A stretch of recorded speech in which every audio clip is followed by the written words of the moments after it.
News morning bulletin కు స్వాగతం. ముందుగా హెడ్లైన్స్ చూద్దాం. భారత్ జపాన్ మధ్య కీలక వ్యూహాత్మక ఒప్పందాలు, స్వచ్ఛ ఇంధనం, రక్షణ రంగాల్లో సహకారం, బయోగ్యాస్ ప్లాంట్ల ఏర్పాటుకు భారత్ జపాన్ నిర్ణయం, ఇండో పసిఫిక్ భద్రతకు భాగస్వామ్యం కీలకం.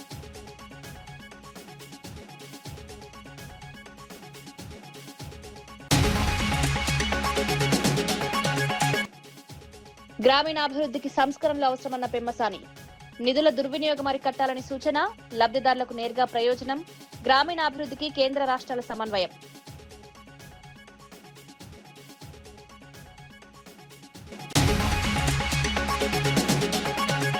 ఉద్యమకారుల ఇళ్ల స్థలాల హామీ అమలు చేయాలన్న కవిత, ఉద్యమకారుల కుటుంబాలకు ఇచ్చిన మాట నిలబెట్టాలని డిమాండ్, శాంతియుత నిరసనలను అణచివేయద్దని హెచ్చరిక, హామీలు అమలయ్యే వరకు ఉద్యమం కొనసాగుతుందన్న కవిత.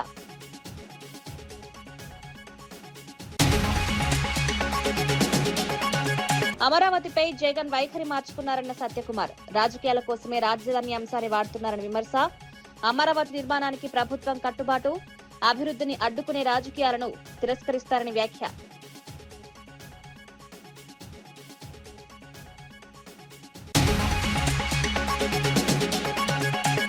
కాంగ్రెస్ బీఆర్ఎస్ రాజకీయాలు బిగ్ బాస్ డ్రామా అన్న బండి, చర్చకు సిద్ధమైతే ప్రజల ముందే రావాలని సవాల్, రెండు పార్టీలకు డబుల్ ఎలిమినేషన్ తప్పదన్న, ప్రజా సమస్యలు వదిలి రాజకీయ నాటకాలు చేస్తున్నారని విమర్శ. అమరావతి రాజధాని విషయంలో వైసీపీ అధ్యక్షుడు వైఎస్ జగన్మోహన్ రెడ్డి తన వైఖరిని పూర్తిగా మార్చుకున్నారని మంత్రి సత్యకుమార్ ఆరోపించారు. అధికారంలో ఉన్నప్పుడు అమరావతిని వ్యతిరేకించిన వైసీపీ ఇప్పుడు రాజకీయ ప్రయోజనాల కోసం రాజధాని అంశాన్ని వాడుకుంటోందని విమర్శించారు. రాష్ట్ర అభివృద్ధి, పెట్టుబడులు, ప్రజా ప్రయోజనాల నుంచి దృష్టి మళ్లించేందుకే ఈ కొత్త రాజకీయాలు చేస్తున్నారన్నారు. అమరావతి నిర్మాణాన్ని వేగంగా పూర్తి చేసి రాష్ట్రాన్ని అభివృద్ధి దిశగా తీసుకువెళ్లడమే కూటమి ప్రభుత్వ లక్ష్యమని తెలిపారు. ప్రజలు ఇప్పటికే వైసీపీ అసలు వైఖరిని అర్థం చేసుకున్నారని, అభివృద్ధిని అడ్డుకునే రాజకీయాలను సమర్థించారని పేర్కొన్నారు. ఒక మాట మీద స్థిరత్వం లేని వ్యక్తిగా జగన్మోహన్ రెడ్డి గారిని ప్రజలు భావిస్తున్నారు. ఎన్నికలకు ముందు అసెంబ్లీ సాక్షిగా ప్రతిపక్షంలో ఉన్నప్పుడు ఆయన మీద ఎటువంటి ఒత్తిడి లేదు.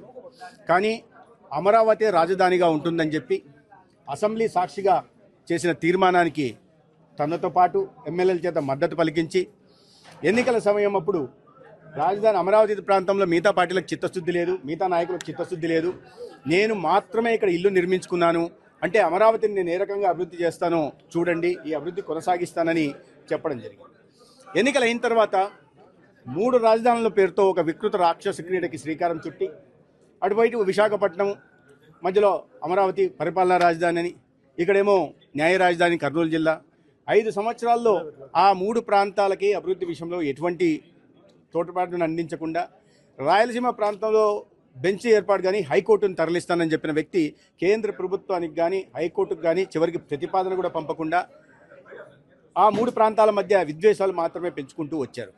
అమరావతి ప్రాంతాన్ని శ్మశానంతో పోల్చారు, రకరకాల వ్యాఖ్యలు చేశారు, అసభ్య పదజాలంతో దూషించారు. ఆ ప్రాంతంలో వాళ్ళు ముందుకొచ్చి భూములు ఇచ్చిన రైతుల మీద అనేక దాష్టికాలకు పాల్పడ్డారు, మహిళల మీద దౌర్జన్యాలు చేశారు, పోలీసుల చేత రకరకాల ఇబ్బందులు పెట్టారు. తర్వాత మళ్ళీ ఎన్నికలప్పుడు ఇదే దీని మీద వెళ్ళారు. నేను 3 రాజధానులు అన్నాను, వాళ్ళు అమరావతి రాజధాని అంటారు, ప్రజల దగ్గరికి వెళ్తానని చెప్పి వెళ్ళారు. ప్రజలేమో చాలా స్పష్టమైన తీర్పిచ్చారు. ప్రజలు ఈ రాష్ట్రంలో ఒక రాజధాని ఉండాలి, కానీ అభివృద్ధి వికేంద్రీకరణ జరగాలి, 3 ప్రాంతాలు, అటు ఉత్తరాంధ్ర ప్రాంతం, మధ్య ప్రాంతం, అదేవిధంగా రాయలసీమ ప్రాంతం కూడా అభివృద్ధి జరగాలని భావించారు. దానికి అనుగుణంగానే చాలా స్పష్టమైన తీర్పునిచ్చి ఆ 3 రాజధానుల ఏదైతే ఉందో సిద్ధాంతాన్ని తిరస్కరించారు. ఇవాళ ప్రతిపక్షంలోకి వచ్చిన తర్వాత మళ్ళీ కొత్త మాట మాట్లాడుతూ ఏదో ఉబుసుపోక మాటలు మాట్లాడినట్టుగా నోటికొచ్చిన మాట మావిగన్ అని మాట్లాడేశారు. దాన్ని సమర్థించుకునే క్రమంలో ఇవాళ దాన్ని ముందుకు తీసుకెళ్లే ప్రయత్నం చేశారు. నవ్వులాట అయిపోయింది. అయినప్పుడు కూడా నిన్న ప్రెస్ కాన్ఫరెన్స్ పెట్టి మావిగన్కి మేము కట్టుబడి ఉన్నాం, రేపు ఎన్నికల్లో మేము మావిగన్ మీద వెళ్తాం, వాళ్ళు అమరావతి మీద వెళ్ళనివ్వండి, చూద్దాం ఎన్నికల్లో తీర్పు ఏ రకంగా ఉంటుందో అన్నారు. అయిపోయింది. సరే, ఆ మాటకైనా కట్టుబడి ఉండాలా? ఇప్పటికే 3 సార్లు 4 సార్లు మాట మార్చారు. మళ్ళీ ఈరోజు ప్రెస్ పెట్టి లేదు విజయవాడ రాజధానిగా ఉండాలి అని మాట్లాడడం మొదలుపెట్టారు. అంటే ఏ మాట మీద ఆయనకి స్పష్టత లేదు, నిన్నేం మాట్లాడేదో ఇవాళ గుర్తుండట్లేదు. కాబట్టి ఏదో ఆయనకి మానసిక సంతులనం దెబ్బతిన్నట్టుగా ఇవాళ ప్రజలు భావిస్తూ ఉన్నారు. అయితే నిన్న ప్రెస్ కాన్ఫరెన్స్ పెట్టి 3 గంటల పాటు ఊకదంపుడు ఉపన్యాసాలు, ఉబుసోక కబుర్లు చెప్పిన జగన్మోహన్ రెడ్డి గారు మళ్ళీ ఇవాళ ప్రెస్ పెట్టి విజయవాడ రాజధాని అని మాట్లాడడం వెనక చాలా కుట్రపూరితమైన ఇది ఉంది. ఎందుకంటే నేను ఒక విషయాన్ని మాట్లాడాడు ఆయన, ఏది దళిత క్రైస్తవుల గురించి. సుప్రీంకోర్టు ఇది దళిత క్రైస్తవుల రిజర్వేషన్ అనేది రాజ్యాంగ విరుద్ధం, అంబేద్కర్ గారు రాసిన రాజ్యాంగానికి విరుద్ధమైంది. రెండో వైపు మన రాష్ట్రం నుంచే హైకోర్టు చాలా స్పష్టమైన ఇది ఇచ్చింది, ఒక ఎస్సీకి సంబంధించిన వ్యక్తి, దళిత కుటుంబానికి సంబంధించిన వ్యక్తి మతం మారితే అతనికి కులం వర్తించదు, రిజర్వేషన్ లబ్ధి సాధ్యం కాదు అని. అదే తీర్పుని సుప్రీంకోర్టు కూడా సమర్థించిన విషయం కూడా మనకు తెలుసు, ఒక పాస్టర్ విషయంలో. కాబట్టి నిన్న మాట మాట్లాడేసి ఇవాళ హిందూ సమాజంలో వ్యతిరేకత వచ్చేసరికి పూర్తిగా ఇక్కడ క్రైస్తవీకరణ చేయాలని ఆంధ్రప్రదేశ్ని చేస్తున్నారన్న విషయం ప్రజలు గమనించేసరికి తను ఎక్కడ ఇదవుతానో అని చెప్పి మళ్ళీ మాయ మాటలు చెప్తూ మళ్ళీ ఇవాళ వచ్చి దాని నుంచి దృష్టి మళ్లించడం కోసం విజయవాడ అని మాట్లాడింది. నిన్న మావుగాని మాట్లాడిన సందర్భంలో ఈ రకమైన వ్యాఖ్యలు చేసి దళిత క్రిస్టియన్ రిజర్వేషన్ మీద మాట్లాడిన వ్యక్తి వాళ్ళు మళ్ళీ ప్రెస్ పెట్టారంటే తెలుస్తుంది ప్రజలు ఏమనుకుంటున్నారో, అతని భవిష్యత్తు ప్రణాళిక ఏంటి, ఏ రకంగా హిందూ మతాన్ని పునాదుల్ని దెబ్బతీయాలని ప్రయత్నం చేస్తున్నాడు అనే విషయం గతంలో ముఖ్యమంత్రిగా ఉన్నప్పుడు చేశారు, ఇప్పుడు ప్రతిపక్షంలోకి వచ్చి చేస్తున్న కుట్రని ప్రజలు గమనించారు. ఇవన్నీ కాకుండా ఇవాళ అభివృద్ధి సంక్షేమం బాగా జరుగుతున్న నేపథ్యంలో, సానుకూల వాతావరణం ఏర్పడుతున్న నేపథ్యంలో ఇటీవల వాళ్ళు చేసుకున్న సర్వేల్లో సింగిల్ డిజిట్ పరిమితం అవుతామన్న విషయం కూడా బయటకు వచ్చిన విషయం జగన్మోహన్ రెడ్డి గారికి తెలుసు. కాబట్టి వీటి నుంచి ప్రజలు దృష్టి మరల్చడం కోసం, అభివృద్ధిపై నుంచి, సంక్షేమం నుంచి, పెట్టుబడులు వస్తున్న నేపథ్యం నుంచి, ఉపాధి అవకాశాలు, ఉద్యోగ అవకాశాలు లభిస్తున్న వాటి నుంచి ప్రజల దృష్టి మరల్చడం కోసం ఇటువంటి అవగాహన రాహిత్యంతో మాట్లాడుతున్న మాటలు అయితే నేను అనుకోవట్లేదు, చాలా కుట్రపూరితంగా మాట్లాడుతున్న మాటలు. ఇవాళ చాలా ప్రతిష్టాత్మకమైన ఈ సంవత్సరం 1,26,000 కోట్లతో విబిజీ రామ్జీ పథకం ప్రారంభమవుతోంది. ఆ ప్రారంభం మన రాష్ట్రం నుంచి, మన రాయలసీమ ప్రాంతం నుంచి చేస్తుంటే ఈ అభివృద్ధి 12,500 కోట్లు ఒక 9 నెలల్లో మన రాష్ట్రానికి రాబోతున్నాయి. వీటిని ఇవాళ కేంద్ర వ్యవసాయ గ్రామీణాభివృద్ధి శాఖ మంత్రి వచ్చి మన రాష్ట్రం నుంచి ఒక జాతీయ ప్రాజెక్టును ప్రారంభిస్తున్న నేపథ్యంలో వాటి నుంచి దృష్టి మరల్చడం కోసం కుట్రపూరితంగా చేస్తున్న వ్యాఖ్యలుగా మనం గమనించాల్సి ఉంది. ఒక బాధ్యతాయుతమైన రాజకీయ పార్టీకి సంబంధించిన వాళ్ళు ఎవరైనా ఏంటంటే ఒక కన్స్ట్రక్టివ్ పాలిటిక్స్కి పాల్పడాలి.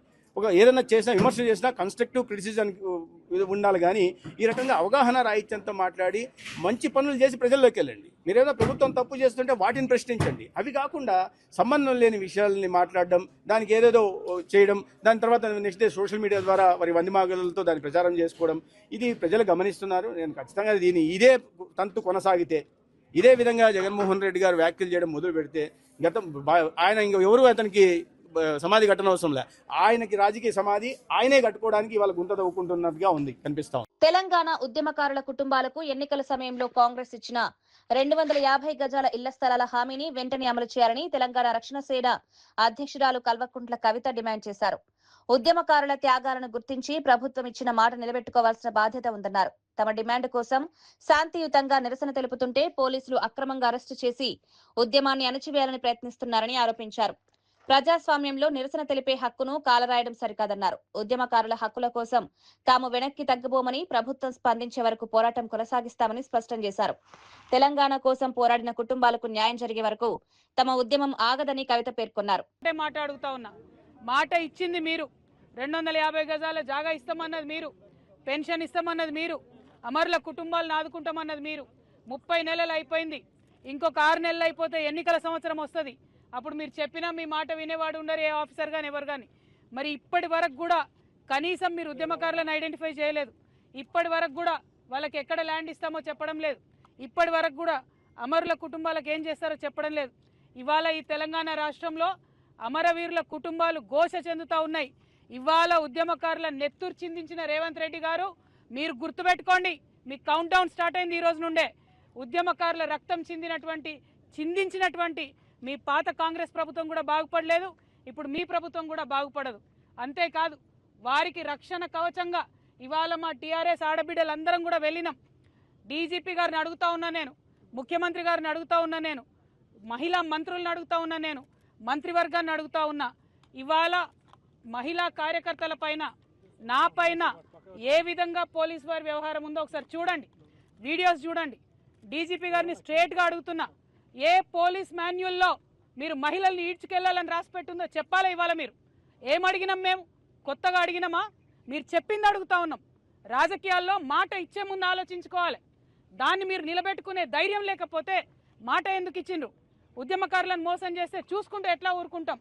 ఖచ్చితంగా నిలదీస్తాం, ఇక ముందు కూడా నిలదీస్తూనే ఉంటాం.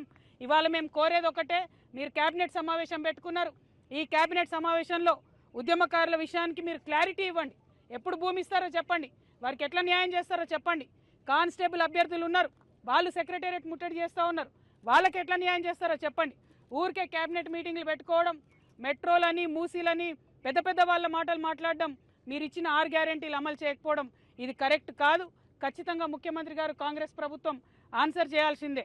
ఇదంతా ఒక దిక్కు నడుస్తుంటే బీఆర్ఎస్, బీజేపీ, కాంగ్రెస్లో ఉన్నటువంటి ఎవరు కూడా ఉద్యమకారుల అరెస్టును ఖండిస్తలేరు. ఎందుకోసం ఖండించడం లేదు? వారికి టీఆర్ఎస్ పార్టీ అండగా ఉంటే వారు ఉద్యమకారులు కాకుండా ఉంటారా? ఇవాళ ఉద్యమకారుల మీద లాఠీలు ఎట్లా విరుగుతాయని అడిగేటటువంటి ధైర్యం ఎందుకు ప్రతిపక్షాలు చేస్తలేవని ఈ సందర్భంగా మేము ప్రశ్నిస్తూ, ఏది ఏమైనా తెలంగాణ ఉద్యమకారుల పక్షాన మేము ఇవాళ మొదటిది ప్రారంభించినాం, ఇది కంటిన్యూ అవుతుంది, వారికి భూములు ఇచ్చేంత వరకు కూడా కంటిన్యూ అవుతుంది. Thank you. గురుకుల టెండర్లపై బీఆర్ఎస్ నేత ఆర్ఎస్ ప్రవీణ్ కుమార్ చేస్తున్న ఆరోపణలు పూర్తిగా నిరాధారమని ప్రభుత్వ విప్ నకిరేకల్ ఎమ్మెల్యే వేముల వీరేశం విమర్శించారు. దళిత వర్గాలకు చెందిన మంత్రి అడ్లూరి లక్ష్మణ్ కుమార్ సంక్షేమం కోసం కృషి చేస్తున్న నాయకుడని, అలాంటి వ్యక్తిపై ఆధారాలు లేకుండా అవినీతి ఆరోపణలు చేయడం బాధ్యతారాహిత్యమన్నారు. 1100 కోట్ల టెండర్లో 2000 కోట్ల అవినీతి జరిగిందని చెప్పడం వాస్తవాలకు విరుద్ధమన్నారు. రాజకీయ లబ్ధి కోసం అబద్ధపు ప్రచారం చేయడం మానుకోవాలని సూచించారు. ప్రజలను తప్పుదారి పట్టించే ప్రయత్నాలు ఎంతకాలం కొనసాగవని, నిజాలు చివరికి బయటపడతాయని పేర్కొన్నారు. కాంగ్రెస్ ప్రభుత్వం పారదర్శకంగా పాలన సాగిస్తోందని, ప్రతి టెండర్ ప్రక్రియ నిబంధనల ప్రకారమే జరుగుతోందని స్పష్టం చేశారు. టెండర్ పిలిస్తే ఆన్లైన్ టెండర్లో ఈ దేశంలో ఉన్న ఎవరైనా అప్లై చేసుకునేటువంటి రైట్ ఉంటుంది. ఎవరైనా అప్లై చేసుకోవచ్చు, అర్హత ఉన్న ఎవరైనా అప్లై చేసుకోవచ్చు.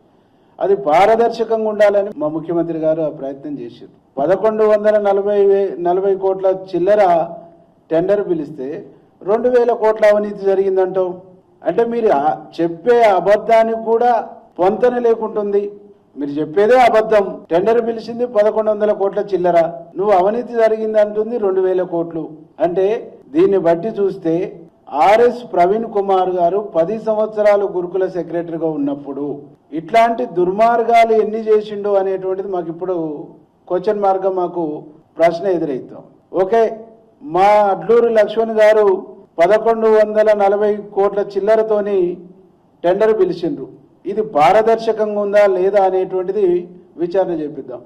10 సంవత్సరాలుగా గురుకుల పాఠశాలలో నువ్వు చేసినటువంటి అనేక అంశాల మీద బహిరంగ విచారణకు నువ్వు సిద్ధమా మీరు చెప్పండి. ఇవాళ గురుకుల పాఠశాలల్ని నువ్వు ఒక రాజకీయ క్రీడగా వాడుకున్నావు.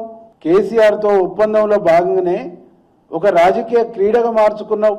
కేసీఆర్తో ఒప్పందంలో భాగంగానే బీఎస్పీలో చేరినావు. ఉత్తర భారత రాష్ట్రాలతో పోలిస్తే దక్షిణ భారత రాష్ట్రాల్లో ఉపాధి హామీ పథకం కింద కూలీలకు ఇచ్చే రోజువారీ వేతనం చాలా తక్కువగా ఉందని మాజీ ఎంపీ తలారి రంగయ్య అన్నారు. తెలంగాణలో కేవలం ₹1, ఆంధ్రప్రదేశ్లో ₹5 మాత్రమే పెంచడం కూలీలకు తీవ్ర అన్యాయమన్నారు. గుజరాత్, సిక్కిం వంటి రాష్ట్రాల్లో 400 నుంచి ₹450 వరకు కూలీ ఇస్తుండగా తెలుగు రాష్ట్రాల్లో జాతీయ సగటు కంటే తక్కువగా ఉండడం ఆందోళనకరమన్నారు. రాష్ట్రంలో ట్రిపుల్ ఇంజిన్ ప్రభుత్వం ఉందని చెప్పుకుంటున్నా కూలీలకు న్యాయం జరగడం లేదని విమర్శించారు. ఉపాధి హామీ కార్మికుల జీవన ప్రమాణాలు మెరుగుపడేలా వేతనాలను పెంచాలని కేంద్ర రాష్ట్ర ప్రభుత్వాలను డిమాండ్ చేశారు. తెలంగాణలో కేవలం ₹1 మాత్రమే పెంచారు. ఆంధ్రప్రదేశ్లో కేవలం ₹5 మాత్రమే పెంచారు.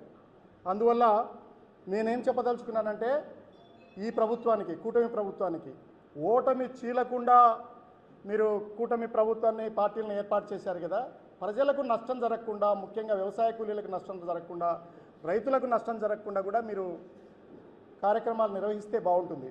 ట్రిపుల్ ఇంజన్ సర్కార్ ఉంది. ట్రిపుల్ ఇంజన్ సర్కార్లో ఉన్న 3 ఇంజన్లు కూడా ఆంధ్రప్రదేశ్లో, తెలుగు రాష్ట్రాల్లో ఉన్న కూలీలకి ద్రోహం చేస్తున్నారని నేను తెలియజేస్తున్నా. బీజేపీ కేంద్ర మంత్రి చౌహాన్ గారు బీజేపీ పార్టీ నుంచి, అలాగే మన జనసేన పార్టీ ఉంది, దానికి మన సాక్షాత్తు డిప్యూటీ సీఎం గారే ఈ శాఖ నిర్వహిస్తున్నారు. అలాగే టీడీపీకి కూడా పెమ్మసాని గారే కేంద్రంలో మంత్రిగా ఉన్నారు. అందువల్ల మీరు ఎప్పుడైనా కానీ కూడా పేదలకు సంబంధించింది, ముఖ్యంగా వ్యవసాయ కార్మికులకు సంబంధించిన విషయాల్లో దాదాపు రాష్ట్రంలో 47 లక్షల కార్డులు ఉన్నాయి. లబ్ధిదారులు 47 లక్షల కార్డులు ఉన్నాయంటే 47 లక్షల కుటుంబాలు ఉన్నాయని అర్థం. ఎందుకంటే జాబ్ కార్డు, రేషన్ కార్డు అనేది కుటుంబానికి ఒకటి ఇస్తారు. ఓటర్ల వీటి మీద దాదాపు 18 లక్షల కార్డులను మీరు ఆల్రెడీ తీసేసి ఉన్నారు, జాబ్ కార్డులని. అది కూడా రాజకీయంగా పరంగా తీసేసినారనే ఒక అపవాదు కూడా ఉంది. దాన్ని కూడా మీరు రివ్యూ చేయండి. ముఖ్యంగా ప్రశ్నించడానికే పార్టీ పెట్టిన పవన్ కళ్యాణ్ గారే సాక్షాత్తు ఉప ముఖ్యమంత్రి గారు ఈ శాఖ నిర్వహిస్తున్నారు. నాకు గుర్తున్నంత వరకు కూడా మరి మీడియా మిత్రులకు ప్రజలకు పవన్ కళ్యాణ్ అంటే ఉప ముఖ్యమంత్రి గారు ఏమి రివ్యూల మీద ఉన్నారు అనేది ఏం గుర్తొస్తుందో తెలియదు, కానీ నాకు ఎక్కువ ఆయన గుర్తొస్తున్నది ఏంటంటే ఉపాధి హామీ పథకం నిధులను టీడీపీ నాయకులు దుర్వినియోగం చేశారని వైఎస్ఆర్సీపీ పంచాయతీరాజ్ విభాగం అధ్యక్షుడు వెన్నపూస రవీంద్రారెడ్డి ఆరోపించారు. ఈ కారణంగానే కేంద్ర ప్రభుత్వం ఆడిట్ నిర్వహించి రాష్ట్ర వాటాను 10% నుంచి 40% పెంచిందన్నారు. కాంగ్రెస్ పాలిత రాష్ట్రాల్లో కూలీలకు రోజువారీ వేతనం 32 రూపాయలు పెరిగితే ఆంధ్రప్రదేశ్లో కేవలం 5 రూపాయలు మాత్రమే పెంచడం దారుణమన్నారు. కేంద్రంలో ప్రభావం ఉందని చెప్పుకునే టీడీపీ ఈ విషయంలో ఎందుకు స్పందించలేదని ప్రశ్నించారు. ఉపాధి హామీ కూలీలకు జరుగుతున్న అన్యాయంపై డిప్యూటీ సీఎం పవన్ కళ్యాణ్ కూడా స్పందించాలని డిమాండ్ చేశారు. ఇట్లాంటి గొప్ప పథకం ఈరోజు రద్దయిందంటే దానికి కారణం తెలుగుదేశం పార్టీ కూటమి ప్రభుత్వమే అని చెప్పేసి వైఎస్ఆర్ కాంగ్రెస్ పార్టీ గట్టిగా తెలియజేస్తూ ఉంది. ప్రజలకు కూడా తెలియపరుస్తూ ఉన్నాం. ఎందుకంటే ఈ యొక్క కూటమి ప్రభుత్వం అధికారంలోకి వచ్చిన తర్వాత ఉపాధి హామీ నిధులన్నింటినీ కూడా పందికొక్కుల మాదిరిగా ఎక్కడికక్కడక్కడ అభివృద్ధికి నిరోధకులుగా ఈరోజు గ్రామీణ నిరుపేదలకు అందాల్సినటువంటి వాళ్ళ పొట్ట కొట్టి ఆ నిధులన్నింటినీ కూడా తెలుగుదేశం పార్టీ నాయకులు అడ్డదిడ్డంగా దోచేయడం కారణంగా వైఎస్ఆర్ కాంగ్రెస్ పార్టీ అదేవిధంగా పంచాయతీరాజ్ విభాగం పెద్ద ఎత్తున ఆందోళన కూడా నిర్వహించినటువంటి సందర్భాన్ని కూడా ఈ సందర్భంగా గుర్తు చేస్తూ ఉన్నా. అందులో భాగంగా మా ఎంపీలు కూడా కేంద్ర ప్రభుత్వానికి లెటర్లు రాసినటువంటి సందర్భం కూడా నేను చూపిస్తూ ఉన్నా. అయితే ఈ రకమైనటువంటి దోపిడీని కేంద్రం వాళ్ళ యొక్క సోషల్ ఆడిట్ ద్వారా వాళ్ళకు ఉన్నటువంటి ఇంటెలిజెన్స్ ద్వారా తెప్పించుకొని కంగు తిన్నటువంటి కేంద్ర ప్రభుత్వం చట్టాన్నే ఈరోజు మార్పు చేసేటువంటి పద్ధతిలో ఆ యొక్క విబీజీ రామ్జీ పథకం ఏం చెప్తుందంటే 60% కేంద్రము 40% రాష్ట్రాలు భరించుకోవాలని చెప్పేసి ఈరోజు ఇక రాష్ట్రాలకు గుదిబండగా మారినటువంటి ఈ చట్టాన్ని కేవలం తెలుగుదేశం పార్టీ చేసినటువంటి దగుల్బాజీ రాజకీయాలు, కేవలం తెలుగుదేశం పార్టీ కార్యకర్తల నాయకులకి దోచిపెట్టేటువంటి ఒక గొప్ప చట్టాన్ని పందికొక్కుల మాదిరిగా దోచుకు తినేటువంటి చట్టంగా మార్చినటువంటి ప్రక్రియలో భాగంగానే ఈరోజు ఎంజీఎన్ఆర్ఈజీఎస్ రద్దు కావడము, విబీజీ రామ్జీ పథకం ప్రారంభానికి కారణం తెలుగుదేశం పార్టీ కూటమే అని చెప్పేసి ఈ సందర్భంగా మేము తెలియజేస్తూ ఉన్నాం. ఇందులో భాగంగా ఈరోజు ఏదో పెద్దగా దేశానికి ఉద్ధరించేటువంటి పద్ధతిలో ఈరోజు ఆంధ్రప్రదేశ్ నుంచే మేము ఈ యొక్క చట్టాన్ని మేము ప్రారంభం చేస్తున్నామని చెప్పేసి ఇక కూటమి నాయకుడు చంద్రబాబు నాయుడు పెద్ద పెద్ద ప్రగల్భాలు బరికి ఈరోజు తిరుపతి ముక్కవారిపల్లిలో ఈరోజు ప్రారంభం చేస్తాండారు. సంతోషమే, ప్రారంభం చేస్తాండవు. ఏమయ్యా చంద్రబాబు, ఈ రాష్ట్రానికి ఏమన్నా నీవు ఈరోజు ప్రజాధనాన్ని ఈరోజు కోటాను కోట్ల రూపాయలు ఖర్చు పెట్టి ఈ యొక్క విబీజీ రామ్జీ పథకాన్ని ప్రారంభం చేస్తాండవు. ఏమయ్యా ఈ రాష్ట్ర ప్రజలకు కానీ ఈ రాష్ట్రంలో ఉన్నటువంటి ఉపాధి హామీ కూలీలకు కానీ ఒరిగింది ఏముంది అని చెప్పి ఈ సందర్భంగా ఈరోజు మేము అడుగుతా ఉన్నాం. ఎస్, ఈరోజు కాంగ్రెస్ పాలిత రాష్ట్రాలైనటువంటి కేరళలో 32 రూపాయలు కూలీ పెంచితే, అదేవిధంగా కర్ణాటకలో 12 రూపాయలు కూలీ పెంచితే, ఈ రాష్ట్రంలో ఆంధ్రప్రదేశ్ అంటే అన్నపూర్ణ, ఆంధ్రప్రదేశ్ అంటే గ్రామీణ నేపథ్యం కలిగినటువంటి యొక్క ఉపాధి హామీ ఏం చెప్తుందంటే వలసలను నిరోధించడం కోసమే ఉపాధి హామీ చట్టం. అవునా? అయితే ఇటువంటి చట్టాన్ని కేవలం నువ్వు 5 రూపాయలు నీవు ఉన్నావు, నేను చక్రం తిప్పుతాను, నేను సీనియర్ నాయకుడు, ఎందుకు నీ సీనియారిటీ, ఎందుకు నువ్వు చక్రం తిప్పేది ఎవరికి? కాంగ్రెస్ బీఆర్ఎస్ పార్టీల రాజకీయ వ్యవహారం బిగ్ బాస్ షోను తలపిస్తోందని కేంద్ర మంత్రి బండి సంజయ్ ఎద్దేవా చేశారు.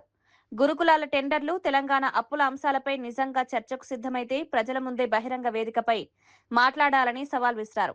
పరస్పరం ఆరోపణలు చేసుకుంటూ ప్రజలను తప్పుదారి పట్టించే ప్రయత్నం చేస్తున్నారని విమర్శించారు. ఈ రెండు పార్టీలు ప్రజల విశ్వాసాన్ని కోల్పోయాయని, వచ్చే ఎన్నికల్లో ప్రజలు రెండింటికి డబుల్ ఎలిమినేషన్ ఇస్తారని వ్యాఖ్యానించారు. రాష్ట్ర అభివృద్ధికి నిజాయితీతో పనిచేసేది బీజేపీ మాత్రమేనని పేర్కొన్నారు. ఆపండి, మీరు ఆడుతున్న నాటకాలు ఆపండి. మిమ్మల్ని చూసి ప్రజలు నవ్వుకుంటున్నారు. తెలంగాణ రాష్ట్రంలో మీరు ఏదో మేము చేస్తున్నాం అనుకుంటున్నారు. మీరు డ్రామాలు చూసి ప్రజలు నవ్వుకుంటున్నారు. మీకు దమ్ము, ధైర్యము, నిజాయితీ, నిబద్ధత ఉంటే ఎస్, భారతీయ జనతా పార్టీ ముందుకు వస్తుంది. రామచంద్రరావుతో మాడతాం, వారి అనుమతితో మేమే వేదిక ఏర్పాటు చేస్తాం. బీఆర్ఎస్ పార్టీ నుంచి 2 నాయకులు, కాంగ్రెస్ పార్టీ నుంచి 2 నాయకులు రండి, ఆ వేదికకు రండి. మీరు వాళ్ళ గురించి, వాళ్ళు మీ గురించి చెప్పుకోండి. మీ ఇద్దరి గురించి మేం చెప్తాం. ప్రజలకు వాస్తవాలు తెలవాలి, ఎవరు ఏం చేసిండ్రో అనే వాస్తవాలు తెలవాలంటే మీకు నిజాయితీ, నిబద్ధత ఉంటే మేము పెట్టే వేదికకు రావాల్సిందిగా నేను 2 పార్టీల నాయకులను కోరుతున్నా. మీరు ఇదే విధంగా వివరిస్తే మిమ్మల్ని తెలంగాణ ప్రజలు క్షమించారు. బిగ్ బాస్ షో మాదిరిగానే డబుల్ ఎలిమినేషన్ అవుతారు. నెక్స్ట్ వచ్చేది డబుల్ ఇంజన్ సర్కార్ వస్తుంది తెలంగాణ రాష్ట్రంలో. దాన్ని గుర్తుంచుకోండి. ఇప్పటికైనా మీరు డ్రామాలు ఆపండి. టీవీల కోసం, పేపర్ల కోసం, మీరు కవరేజ్ కోసం మాత్రమే మీరు డ్రామాలు ఆడుతున్నారు. ఈ రెండు అవినీతి పార్టీలే. రెండు పార్టీలు కూడా ప్రజలు చీదరించుకున్న విషయాన్ని మీరు గుర్తుంచుకోవాల్సిందిగా నేను అప్పీల్ చేస్తున్నా. మీరు వెంటనే ఈ విషయంలో స్పందించాల్సిందిగా కోరుతా ఉన్నా. కాంగ్రెస్ ప్రభుత్వం సింగిల్ విండో పేరుతో అవినీతికి తలుపులు తెరిచిందని బీఆర్ఎస్ ప్రధాన కార్యదర్శి ఆర్ఎస్ ప్రవీణ్ కుమార్ ఆరోపించారు. ఒక్కసారిగా 100 కోట్ల రూపాయల కమిషన్ల కోసం జీవో నెంబర్ 17ను రాత్రికి రాత్రి తీసుకొచ్చారని విమర్శించారు.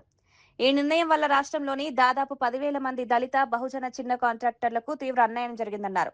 చిన్న కాంట్రాక్టర్లకు లభించే అవకాశాలను పూర్తిగా దూరం చేసి కొద్ది మందికే లబ్ధి చేకూర్చేలా ప్రభుత్వం వ్యవహరిస్తోందని ఆరోపించారు. పారదర్శకత పేరుతో జరుగుతున్న ప్రక్రియలో భారీ అవినీతి దాగి ఉందని, ప్రభుత్వం వెంటనే ఈ జీవోను వెనక్కి తీసుకోవాలని డిమాండ్ చేశారు. పేద యువకులను అన్ని జిల్లాల్లో డిపిసిల ద్వారా కాంట్రాక్టర్లుగా చేసి వారు సంవత్సరానికి కనీసం ఒక నెలకు ఒక 10,000 నుంచి 12,000 నుంచి సంవత్సరానికి 1,00,000 రూపాయలు సంపాదించుకునే విధంగా కేసీఆర్ గారు తయారు చేశారు. రేవంత్ రెడ్డి గారు, మీ దగ్గర అన్ని డిపార్ట్మెంట్లు మీ దగ్గరే ఉన్నాయి. దయచేసి మీరు డిపిసి రికార్డులన్నీ తెప్పించండి. డిపిసిలో కూరగాయలు కానీ, మటన్ కానీ, చికెన్ కానీ, ఎగ్స్ కానీ, అదేవిధంగా పప్పు కానీ ఏవైనా టెండర్స్ ఎవరెవరికి వచ్చాయి, చివరికి శానిటేషన్ కెమికల్స్ కూడా, క్యాటరింగ్ కాంట్రాక్టర్స్ కూడా, అదేవిధంగా మరి మిగతా వాళ్ళందరూ. సో ఈరోజు ఈ విధంగా అయితే మనకు డబ్బులు రావని రాత్రికి రాత్రే 2025లో జీవో 17 తీసుకొచ్చారు. ఈ జీవో 17 తయారు చేసిన విధానం చూస్తే ఒళ్ళు గగురు పొడిచే నిజాలు బయటకు వస్తాయి, వెన్నులో చలి పుడుతుంది. నిజానికి జీవో 17 సోషల్ వెల్ఫేర్ డిపార్ట్మెంట్ నుంచి head of the department file move చేసి సోషల్ వెల్ఫేర్ సెక్రటరీ ద్వారా గౌరవ ముఖ్యమంత్రి గారికి పంపించారు. తర్వాత అడ్లూరు లక్ష్మణ్ కుమార్ గారి సిగ్నేచర్ తీసుకున్నారు. ఈరోజు జీవో 17 అనేది కేవలం ఎస్సీకే కాదు, SC, ST, BC, minority, model schools, ప్రభుత్వ పాఠశాలలు, అన్ని సమగ్ర శిక్షా అభియాన్, కేజీబీవీలు వీటన్నిటికీ వర్తిస్తుంది. అంటే ఈ ఫైలు పొన్నం ప్రభాకర్ గారి దగ్గరికి వెళ్ళాలి, అజరుద్దీన్ గారి దగ్గరికి వెళ్ళాలి, అదేవిధంగా ప్రిన్సిపల్ సెక్రటరీ సోషల్ వెల్ఫేర్కి వెళ్ళాలి, ట్రైబల్ వెల్ఫేర్కి వెళ్ళాలి, బీసీ వెల్ఫేర్కి వెళ్ళాలి, అదేవిధంగా డైరెక్టర్ స్కూల్ ఎడ్యుకేషన్కి వెళ్ళాలి. వీళ్ళందరి ద్వారా ఫైలు ముఖ్యమంత్రి గారి దగ్గరికి పోయి finally the buck stops with the honourable chief minister. It is the chief minister who has to approve this file. అలా పోలేదు. ఇది head of the department social welfare. ఆ రోజు సోషల్ వెల్ఫేర్లో సెక్రటరీ ఒక ఆఫీసర్ ఉంటే మేము అధికారుల పేర్లు తీసుకోవడం ఈ పార్టీ సంస్కృతి, మన పార్టీ సంస్కృతి కాదు కాబట్టి మేము తీసుకోవట్లేదు. వారి దగ్గర నుంచి డైరెక్ట్గా ముఖ్యమంత్రి గారి దగ్గరికి పోయింది. పొన్నం ప్రభాకర్ గారిని మేము ఇలా ఓపెన్గా అడగాలనుకున్నాం. వారు గన్ పార్క్ దగ్గర పోయి నేను, పెద్దలు హరీష్ రావు గారు అందరం కూడా అడుగుదాం అనుకున్నాం. మీరు సిగ్నేచర్ పెట్టారా ఈ నోట్ ఫైల్?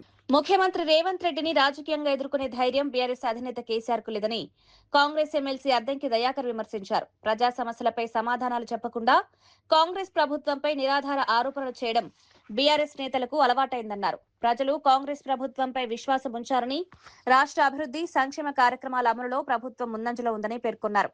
గత 10 ఏళ్ల పాలనలో జరిగిన లోపాలపై సమాధానం చెప్పకుండా ఇప్పుడు విమర్శలు చేయడం సరికాదన్నారు. ప్రజల తీర్పును గౌరవించాల్సిన బాధ్యత ప్రతిపక్షాలపై కూడా ఉందన్నారు. రాజకీయ విమర్శల కంటే ప్రజల ప్రయోజనాలపై దృష్టి పెట్టాలని సూచించారు.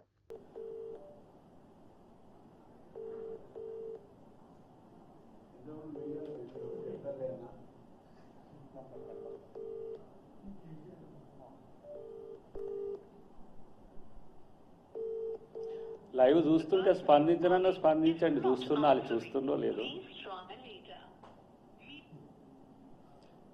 కేసీఆర్ మళ్ళొక్కసారి చేద్దాం చివరికి, కానీ కేసీఆర్ ఒకవేళ చూస్తే మళ్ళీ కాల్ చేయండి. ఎందుకంటే మీతో మాట్లాడి మిమ్మల్ని రమ్మని ఆహ్వానించడానికి ముఖ్యమంత్రి గారు ఆహ్వానించింది మిమ్మల్ని. ఇక పిచ్చి కుక్కలని లేచి వస్తా ఉన్నాయి. వాళ్ళని ఎవరు పిలిచిండ్రో నాకు అర్థం కావట్లేదు. గురుకులాల టెండర్లలో భారీ అవినీతి జరిగిందనే విషయం బయటపడకుండా ఉండేందుకే తమను చర్చకు వెళ్లకుండా అడ్డుకుని అరెస్ట్ చేశారని బీఆర్ఎస్ ఎమ్మెల్యే హరీష్ రావు ఆరోపించారు. ఆర్ఎస్ ప్రవీణ్ కుమార్ చర్చకు వస్తారని చెప్పినా తానే రావాలని, గన్ పార్క్ వద్దకు రావాలని కాంగ్రెస్ నేతలు కోరారని తెలిపారు. అందుకు అంగీకరించి తాను అక్కడికి వెళ్తుండగా పోలీసులు అకస్మాత్తుగా అరెస్ట్ చేసి కంచన్బాగ్ పోలీస్ స్టేషన్ కు తరలించారన్నారు. అక్కడ కూడా కుర్చీ వేసుకుని మంత్రులను చర్చకు రావాలని ఆహ్వానించినట్లు వెల్లడించారు. చర్చ జరిగితే టెండర్లలో జరిగిన అక్రమాలు, ప్రభుత్వ వైఖరి ప్రజలకు తెలిసిపోతుందనే భయంతోనే ప్రభుత్వం ఈ చర్యలకు దిగిందన్నారు. ప్రజల ప్రశ్నలకు సమాధానం చెప్పకుండా అరెస్టులతో నిజాలను దాచలేరని, గురుకులాల టెండర్ల వ్యవహారంపై పూర్తి స్థాయి విచారణ జరపాలని హరీష్ రావు డిమాండ్ చేశారు. చర్చకు సిద్ధమని అనేక సార్లు అనడం, తోకముడ్చడం. దీంతో మా ఆర్ఎస్ ప్రవీణ్ గారు ఈరోజు సోమాజిగూడ ప్రెస్ క్లబ్లో ఉదయం 12 గంటలకు మేము వస్తున్నాం, మీరు రండి అని స్పష్టంగా ఆయన సవాల్ వేసినారు. ప్రెస్ క్లబ్ బుక్ చేసినారు, అన్ని ఏర్పాట్లు చేసిండ్రు. మరి ఎందుకు ప్రెస్ క్లబ్కు రాలేదు? ప్రెస్ క్లబ్కు రాకుండా ట్విస్ట్ ఇచ్చిండ్రు. ఏమని? లేలే ప్రవీణ్ కుమార్ గారు మీతో మేము మాట్లాడడం, హరీష్ రావు వస్తేనే మాట్లాడతాము అని ట్విస్ట్ ఇచ్చిండ్రు. యాక్చువల్గా నాకు ఇవాళ షెడ్యూల్డ్ ప్రోగ్రామ్ నా కాన్స్టిట్యున్సీలో 4-5 ఇంపార్టెంట్ ప్రోగ్రామ్స్ ఉండే. బట్ అయినా మీరు ట్విస్ట్ ఇచ్చినప్పుడు, నన్నే రమ్మన్నప్పుడు ఒక బాధ్యత కలిగిన నాయకుడిగా, ప్రధాన ప్రతిపక్షంగా నా ప్రోగ్రామ్స్ అన్ని క్యాన్సిల్ చేసుకొని మా ప్రవీణ్ అన్నకు ఫోన్ చేసుకొని నేను ఇక్కడికి వచ్చిన. సో కొప్పుల ఈశ్వర్ గారు, నేను, ఆర్ఎస్ ప్రవీణ్ గారు మేము సోమాజిగూడ ప్రెస్ క్లబ్ పోవాలి. కానీ గౌరవ మంత్రులు కదా, వాళ్ళ మీద ఉండేటువంటి గౌరవంతో 3 మంత్రులు, సరేలే మనకు బేసిజాలు అవసరం లేదు, వాళ్ళు పిలిచిన దగ్గరికే పోదాం, ఏదో మేము పిలిచినాం సోమాజిగూడ, మేము ముందు సవాల్ వేసినాం, ఈడికే రా అని మేము జిద్దుకు పోలే. వాళ్ళు మంత్రులు, చలో గౌరవం ఇద్దాం, వాళ్ళు బిజీ ఉంటారు ప్రభుత్వంలో, వాళ్ళు పిలిచిన కాడికే వెళ్దామని మేము బయలుదేరినాం. బయలుదేరితే మమ్మల్ని, మా కార్లను పోలీసులు ఆపేసినారు. అఫ్కోర్స్ ఇలా నాకు హిట్లరే మార్గదర్శకం అన్న ముఖ్యమంత్రి, ఆయనే హోంమంత్రి, ఇంతకుమించి ఆయన ఇంకేదో చేస్తాడని మేము కూడా ఏం ఆశించట్లేదు. నిజంగా మంత్రుల సవాల్ నిజమే అయితే, ఆ మంత్రులు చర్చకు సిద్ధం ఉంటుంటే మమ్మల్ని పోలీసుల చేత ఎందుకు అరెస్ట్ చేశారు? నిజంగా మీరు చర్చకు సిద్ధం ఉంటే మమ్మల్ని గన్ పార్క్ రానియాలి కదా. మేము మీడియాకు ముందే చెప్పినాం, మంత్రులు మమ్మల్ని గన్ పార్క్ ఆహ్వానించారు, సరే మేము అన్నకాడికి వాళ్ళు రావట్లేదు కదా, వాళ్ళకి ఈగో. హైదరాబాద్ పోలీసులు దేశవ్యాప్తంగా 21 రాష్ట్రాలకు గంజాయి సరఫరా చేస్తున్న భారీ అంతర్రాష్ట్ర మాదక ద్రవ్యాల ముఠాను ఛేదించారు. Hyderabad police commissioner C V Anand వివరాల ప్రకారం హెచ్న్యూ పోలీసుల దర్యాప్తులో జార్ఖండ్ కేంద్రంగా ఈ నెట్వర్క్ పనిచేస్తున్నట్లు గుర్తించారు. ప్రధాన నిందితుడు సత్యం మిశ్రా అరెస్ట్ చేయగా మరో 4 పరారీలో ఉన్నారు. స్పీడ్ పోస్ట్, ప్రైవేట్ కొరియర్లు, రైళ్లు, విమానాల ద్వారా గంజాయిని మందుల పేరుతో పార్సిల్లో పంపుతున్నట్లు విచారణలో తేలింది. మ్యాంగో ఫ్లవర్, స్టిక్ వంటి కోడి పదాలతో మాదక ద్రవ్యాలను లావాదేవీలు నిర్వహించేవారని పోలీసులు వెల్లడించారు. హైదరాబాద్ లో 2 కొనుగోలుదారులను అదుపులోకి తీసుకుని 2 కిలోల గంజాయిని స్వాధీనం చేసుకున్నారు. మిశ్రా ఈయన జార్ఖండ్ నేటివ్ అరెస్ట్ చేయడం జరిగింది. 4 ఈ గ్యాంగ్ కి సంబంధించిన వాళ్ళు ఎబ్స్కాండింగ్ లో ఉన్నారు. 2018 లో ఈ డ్రగ్స్ కి అలవాటు పడినారు. దేశవ్యాప్తంగా కొంతమంది పరిచయం కూడా కావడం జరిగింది. మనం ఈ గాంజా సప్లై చేయడంతోనే మనకు ఈజీగా మనీ వస్తుంది, పెద్ద ఎత్తున డబ్బులు వస్తుందని చెప్పి ఆయన వాళ్ళ బ్రదర్ అయిన శుభం మిశ్రా అలియాస్ శుభం దాదా అలియాస్ భయ్యా 22 అని చెప్పి ఆయన ఇన్వాల్వ్ చేసి ఆయన ఈ 2 కలిసి మళ్ళీ వాళ్ళ రిలేటివ్స్ అయిన సచిన్ మిశ్రా, రాహుల్ జా అలియాస్ చోటా మిశ్రా, సంతోష్ పండిట్ అంతా కలిసి ఒక సిండికేట్గా, ఒక గ్యాంగ్గా, ఒక ముఠాగా ఏర్పాటు చేసి దేశవ్యాప్తంగా ఒక ఈ గాంజా సప్లై నెట్వర్క్ని ఆయన వాళ్ళందరూ కూడా ఏర్పాటు చేయడం జరిగింది.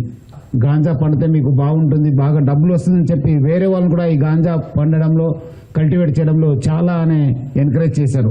డోర్ స్టెప్ డెలివరీ చేస్తారు. అట్లానే సెకండ్ పర్సనలైజ్డ్ డెలివరీ, అంటే వాళ్ళు ఆర్డర్ చేస్తే ఇమ్మీడియట్లీ వాళ్ళ ఇంటి దగ్గర వెళ్ళి లేదా వాళ్ళ దగ్గర ఉన్న ప్లేస్కి వెళ్ళి అక్కడ ఈ ఒక్క గాంజాని సప్లై చేయడం జరుగుతుంది. వాళ్ళ ఇంటి దగ్గర ఉన్న 2 పోస్ట్ ఆఫీసెస్ని వాళ్ళు వాడుకోవడం జరిగింది. వాళ్ళు పోస్ట్ ఆఫీస్ వాళ్ళకి అబద్ధం చెప్పి దీంట్లో మందు ఉంది, ఇది మెడిసిన్స్ అని చెప్పి వాళ్ళు అబద్ధం చెప్పి వాళ్ళకి అక్కడి నుంచి స్పీడ్ పోస్ట్ ద్వారా దేశవ్యాప్తంగా సప్లై చేయడం జరుగుతుంది. మరిన్ని వార్తలతో మళ్ళీ కలుద్దాం. నమస్కారం.